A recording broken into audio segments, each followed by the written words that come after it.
My girlfriend thinks I'm a controlling monster for forcing her to take my last name, so I snooped through her emails and discovered the truth about myself.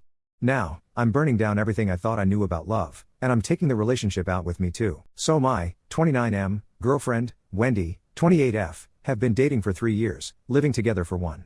We've been serious and exclusive for 2 years, and last week we started discussing marriage, couching it in terms of speaking hypothetically. For the most part, things seem great. We both want kids, we have compatible career goals, we want to do the same things in life, we have compatible religious views, etc.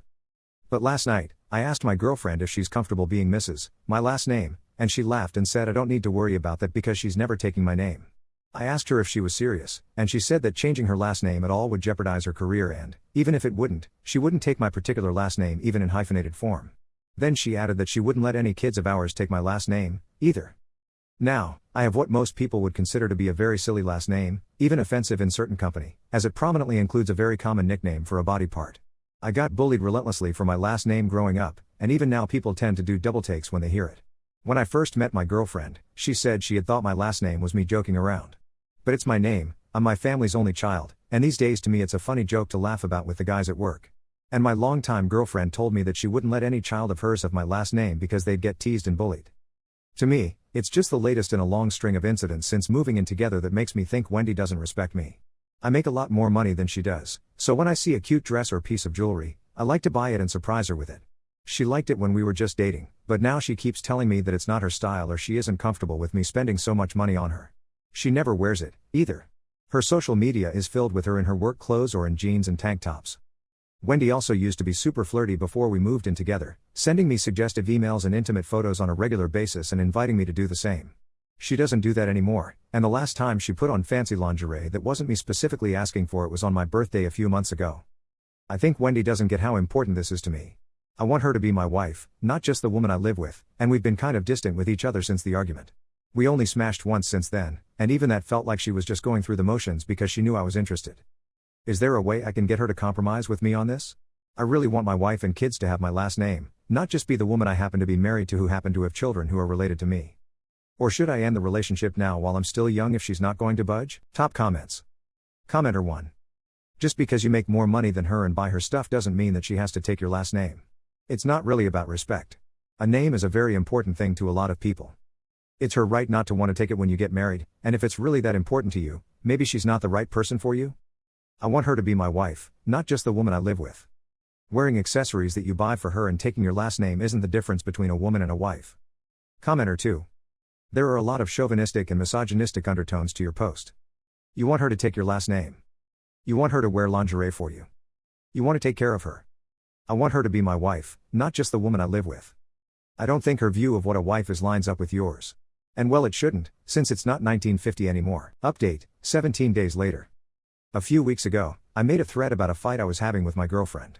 At the time, I didn't listen to the people calling me an inappropriate person. Instead, I listened to the guys at work who said the cause of my fights and coldness with Wendy was that Wendy was probably being unfaithful. Wendy's used my computer a couple of times to check her email and saved her login information. I'd never been tempted to use it to look at her email, but last week I decided that the guys were probably right and snooped on Wendy's email to see if she was being unfaithful. This was a terrible thing for me to do, I know that. I found several long email conversations between Wendy and her friends and family. She complained about me and said she was thinking about being unfaithful, but wanted to stay with me until the time came to renew the lease on our apartment, at which point she'd leave. She was afraid I'd do something harmful if she just broke up with me. To be honest, I almost shut down the computer then and there to end the relationship on the spot. But then I kept reading.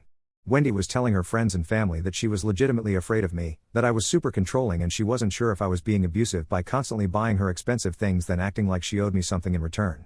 She said it was charming but a little overwhelming even when we were just dating, but that I changed and drastically escalated when she moved in with me.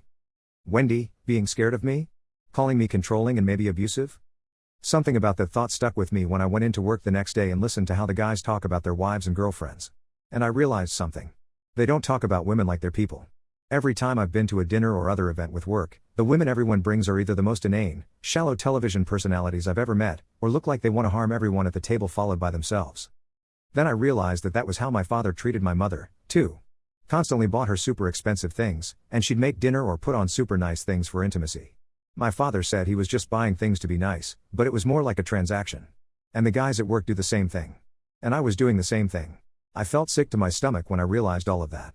I guess it's guilt, or just not wanting to be like my father. And realizing that the guys at work are inappropriate individuals. I didn't want Wendy to be scared of me, but I guess I never really thought about how she saw what I was doing.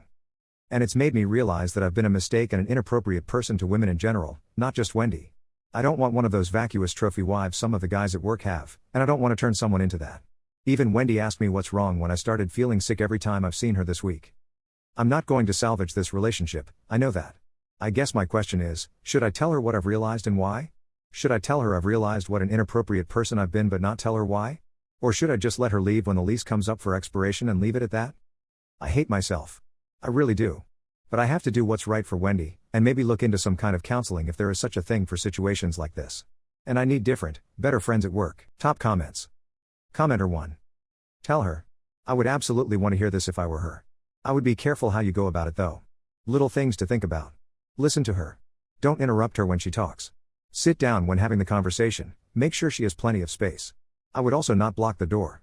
I really think having this conversation with her would mean a lot to her, and could be a good experience for you as well. I commend you for realizing that you haven't been the best version of yourself. Self-deception is a real danger for all of us, but we can always make ourselves better. You can do this. Commenter 2. Congratulations on figuring these things out about yourself. Do everything you can to make this moment of clarity the new normal for you. You should tell Wendy while making it very clear that you aren't initiating a "I've realized my mistakes, let's stay together" sort of situation.